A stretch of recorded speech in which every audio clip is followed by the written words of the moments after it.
សូមជូនរឿងក្មេងក្លាហានបឹងទន្លេសាបនៅព្រឹកមួយដ៏ស្រស់ស្អាតនៅលើបឹងទន្លេសាបតារាក្មេងប្រុសតូចម្នាក់កំពុងឈរមើលទឹកភ្លឺរលោងគាត់ស្រមៃថាថ្ងៃមួយគាត់នឹងក្លាយជាអ្នកនេសាទដ៏ក្លាហានឪពុកម្ដាយរបស់គាត់កំពុងរៀបចំឧបករណ៍នេសាទតារាមានក្តីសុបិនធំមួយគាត់ចង់ជួយគ្រួសារនេសាទត្រីបានច្រើន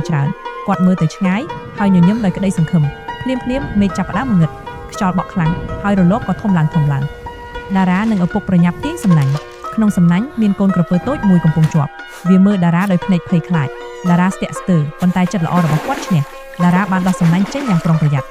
កូនក្រពើតូចហែលចូលទឹកវិញវាមើលត្រឡប់មកតារាដូចជាកំពុងអរគុណបន្ទាប់ពីព្យុះរដូវលំបាកក៏មកដល់សំណាញ់ទទេហើយគ្រួសារតារាព្រួយចិត្តណាស់តារាគិតថាត្រូវធ្វើអ្វីមួយនៅយប់មួយមានពន្លឺភ្លឺចេញពីទឹក